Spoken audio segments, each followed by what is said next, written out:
Alright, what's up guys? So today's a little bit different. I want to talk about quick changes. These bad boy units right here, so big chunky diffs. Pretty much all the pro guys have them. A lot of pro-am, even like a lot of grassroots guys are starting to switch over. I definitely see a lot of benefits to it. To me, if I had to choose between 800 horsepower in a stock diff or 400 in a quick change, I'll take the quick change car all day long. So I have both of them out. I've got a Winters and a Bulldog. I was going to talk about kind of like what a quick change is. Some of them may be like myths about those, and then the difference in these two units. Full disclaimer, I am associated or affiliated with Bulldog. I've been helping these guys kind of create this thing over the last couple of years. And what we did is I've run Winters. So Winters are great units, and I know they've had some issues lately with their foundries. You see a lot of breaks. They still make a really high quality product, so I'm not knocking Winters. They do a great job. But what Bulldog has done is kind of improved in certain areas, so I'll walk through both and then kind of just go through why I think these things are so important, why it's worth the money. So let's get into it.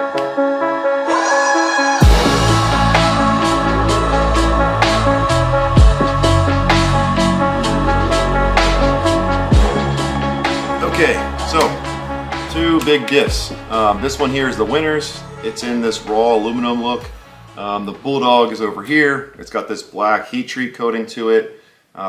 Before I go through the differences in the two, just talk about quick changes in general. With a quick change, the big advantage obviously is the ability to change your gearing. When you get into competitive drifting, you're on different tracks, it's pretty important. The JZX has a quick change. The S13 does not yet, but I'm going to put one in there. So even though that car makes 280 horsepower, I'm going to put a quick change in it. But before I do that, there's some things you have to know. So one is size. I mean, you can look at these really quickly. I've got an R200 over here, so let me grab that and I'll do some comparison. You'll see it there a little bit taller. So this is a 10-inch ring gear, whereas an R200 is 200 millimeters. So smaller case to accommodate the crown. So yeah, they're a little bit bigger. They do kind of stick up, so you're gonna have to do some clearancing in most cases. Luckily, most chassis out there, you can buy kits, so they make fully built subframes. People can fab these things up all the time. You see on the back here, Freedom Motorsports, those are my boys. They can do any kind of subframe you want. You also have a lot of other shops. There's like MA Motorsports, RTS does a lot of diffs. So a lot of options out there. That's easy. So these can go in any single car with some fabrication. But like I said, the size is a little bit different. So you might have to do some trimming in certain areas. I'll grab a 200 real quick to show you the height comparison. Okay, so here is an R200. Let's slide the camera over. Okay, so here's an R200. This is a factory S13 S chassis diff, 200 millimeter crown. You can see there's a good amount of height difference, probably a couple of inches here, 2-3 inches. Fitting it a little bit trickier with the bigger diff. The one thing though is people think these are really heavy. It says a quick chain is going to add a shit ton of weight to the back of the car, and that's not really true. So this R200 probably weighs about 80 to 85 pounds. I've never actually weighed one fully dressed, whereas these quick changes are right around 90 pounds. So 5 pounds maybe. You're not going to lose a race because of 5 pounds, and it's in a good spot. It's 5 pounds on the axle, so you're putting the weight where it kind of wants to be anyway. So I wouldn't consider weight to be the biggest issue if you're debating on switching. Okay, so next factor is power loss, and I've never tested this, but there's a lot of people who have different comments on it. So people will say that a quick change is going to lose, I've heard 100 horsepower, some people will say. I think the going rate's about 30 horsepower, and I don't know if it's true. Wout is a much smarter guy than I am, and I've talked to Wout about this, and I think he has a YouTube video about it too. Based on the way that the pinion runs through these quick changes, there should be really no power loss. So if I spin one of these units sideways, go ahead and spin it. Okay, now that we spun the diff sideways, really quickly the way it works is you've got this 1350 yoke on the front that goes to your drive shaft, and it spins through here. You have a lower shaft. The lower shaft runs from the yoke over to your spur gears. You've got 2 spur gears in the back. That's how you change your ratio. And then there's a pinion which goes into the crown. There's probably some really good animations on how this works, but basically this guy spins, it spins the back gear, which spins this gear, which spins a pinion. Spins your axles. Got it. It's easy, right? Both of these are identical in the way they're set up. Actually, both of these units, the Bulldog and the Winters, in this case here, both have a Vascomax 300M lower shaft. Vascomax just means it's really strong. I'm not going to material science about it, but it's good stuff. So 300M, good for 1500 horsepower on both, so they're equally strong there. We're talking about power loss. So when you have your drive coming off of the yoke, into the spur gear. It's converting it back through the pinion onto the crown. The way the pinion hits the crown is almost dead center. So you're spinning the crown gear from the middle. And this is supposedly supposed to be more efficient. Now, I'm not a mechanical engineer. This is called a spiral bevel engagement. And this is supposed to be the highest efficiency for a pinion and crown gear. Whereas if you have a stock diff, let me grab my 200 again. All right, let me crouch down. Okay, so this is a stock R200, and you can see you have your pinion coming in, hits the crown gear, but it's engaging at a much lower angle. So this is less efficient. So technically, a stock diff might have more power loss than one of these big quick changes. I've never actually tested it, never dynoed it, but I would just say that they're about equal. So don't worry about power loss. There really should be very little conversion, which equates to actually losing power with these things. So again, you got about 5 pounds heavier, a little bit bigger dimensions, minimal power loss. I'm not seeing many disadvantages so far. We'll go through the next part. The next biggest disadvantage that I can think of is cost. These are expensive units, so each of these retail right around $5,500. You can get some cheaper ones or maybe find used ones. You might see like Speedway is another brand. You can find them on eBay sometimes. They're a little bit bigger cases and they're not as strong, so I'd probably stick away from them, but they're okay. You might be able to get a used quick change for around $2,500 to $4,500 depending on the condition and how modified it is. So it's a lot of money. But if you look at R200s, and the S13 I run mostly 1.5 or 2 ways. If I go to an event, I've got a 408, a 436, a 46, and a 49. I sometimes carry all 4 diffs with me, or at least 3. Now I have to spend 30, 45 minutes swapping the diff out, and each of those diffs right now in this market's probably about $500 each, and that's with a welded. Once you go 2-way, you're looking at $1,500 per diff. So you could easily have the same amount of money into standard diffs as you could into a quick change. So once again, I don't think it's a huge disadvantage. The cost does kind of suck, but it's also a bank account. If you put this thing in your car, you spend $5 grand on it, you put it in your car for 2 seasons, you want to part the car out, you can probably get $4 grand back for it. So you're not spending that much money. Okay, so like I said, there's 2 units here. We've got the Winters. This is their Big Dog series. So both are 10-inch IRSs. So 10-inch is the crown gear, the main gear. And dimension-wise, these 2 units are identical. Like front to back are the same. The mounting points are the same. They both run 930 stub shafts. So you can bolt these up. Same axles. Everything should fit perfectly. I'll actually spin this around. On this side, both use 1350 yokes. Even the snout rings are identical, so a lot of cars mount from these points.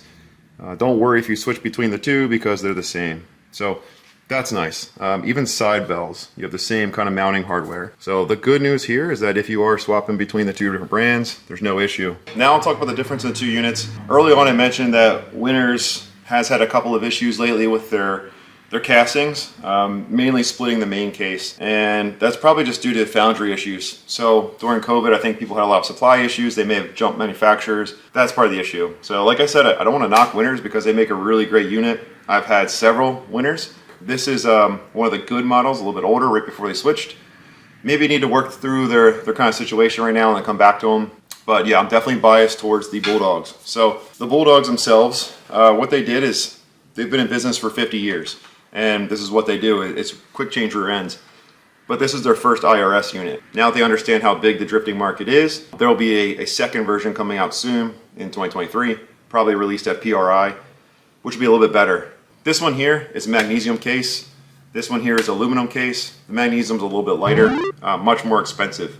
So they will be switching to aluminum to just reduce the cost. Drifters don't care too much about 3 or 4 pounds in the diff, but they do care about $800. So you can expect these to be aluminum soon and probably a little bit cheaper. This black coating is a thermal coating, whereas the Winter is raw. You can get these thermal coated. I believe it's extra. It's standard for thermal coating on these ones from factory. These side bells, so you can't really see too well. You can grab the camera. These side bells on the Bulldog are forged aluminum. And you see all the CNC marks, nice and fancy. Whereas these are cast aluminum. which does the job, but these are better, these are stronger, these are nicer. On the back, both you can have anything you want engraved on the bottom. So we have Freedom Motorsports on this one, so that's the boys. The Bulldog right now is just straight off the shelf, so we've got DMI on there. DMI is actually the company, Diversified Machining Inc., so that's their logo. One cool thing is we have a fill hole in the back, so you've got a fill plug on your rear cover, whereas this one's on the side. There's definitely some benefits depending on mounting points. This can get a little bit tight. This is perfect, really like this. And we also have fills on the back of the actual side bell.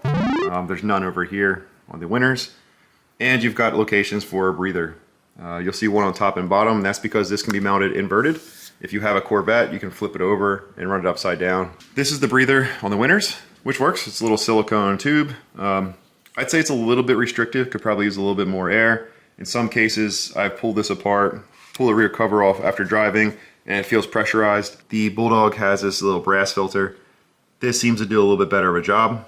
You can still pull these out on both cases, and you can run a larger filter, or you can run an actual expansion tank, which even helps for things like filling.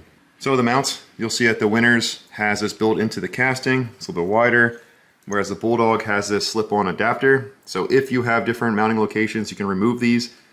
With this adapter on here, this actually gets you out to the exact same specs as the Winters. So again, you can use the same subframes. Really big bonus there. This particular unit, because it is early batch, these are Vascomax 930 stub shafts. A little bit overkill. So these have to get machined out from a piece of 300M Vascomax, which is kind of crazy. These will never be broken. These are cast aluminum, which are also machined out. Not quite as strong, but they do the job. I believe these will be switching on the Bulldog probably to something that's a little bit cheaper, a little bit easier to machine. These are pretty intense. This is a little bit overkill for these things. One other cool advantage is the Bulldogs come with this skid plate from factory, so this is included in the price. The Bulldog is a little bit more expensive, probably like 200 bucks more, but between all the other benefits and coming with a skid plate, you're saving money. But the sickest part is it comes with a titanium plate on the bottom, so you can throw giant sparks everywhere, and it's a replaceable plate, so you can unbolt it, buy new pads, and keep throwing sparks. So super sick. Make sure you are not leaking fuel, but that's awesome. Another plus. All right, so that's pretty much the major differences in these two units. Performance wise, I'd say they're pretty equal. The Bulldog definitely has advantages with the mag case, the 300M stub shafts, but if you're breaking these stub shafts, there's usually an issue. People are on the handbrake while being on throttle, or there's some kind of binding issue. There is some internal changes too. So with the Winters, if you actually pull the stub shaft out, these taper down. So there's kind of a taper to the yoke, whereas these do not taper. So that was one of the fail points. I purposely went around to a lot of the pro drivers and found out where they were breaking stub shafts, brought that news back to Bulldog, and they made sure that there is no taper on these. So again, there's a lot of little small changes, but that just makes this a stronger, more durable unit. So that's why I'm kind of recommending these. If you do need a Bulldog, of course, you can just turn to me. I can get you one. There's plenty of other dealers out there too. So check out these two different quick changes. I think, in my opinion, it's worth every bit of the money and a little bit of work to put them into your car. It's not that serious. And I will be putting one of these quick changes, the XR420, probably the 6-bolt rear cover, into the S13. So I will dyno the car before and after and show you what a T28 SR20, 280 horsepower does before and after on a quick change. I think it's going to be one of the only cars that low horsepower running a quick change, but I think it's going to give me a huge power advantage just having the proper gearing. So it'll be a cool experiment. Tune in for that one. Till then, if you have any questions, let me know in the comments. If you like this kind of stuff, going through these like parts breakdowns, I can do a couple other ones. Things like drift rads, ECUs, gearboxes. So I'd like to go talk about a GSR versus G101A. Lots of cool stuff. So any comments, any questions, recommendations, whatever you got, leave them down below. Otherwise, I will probably see you guys next time.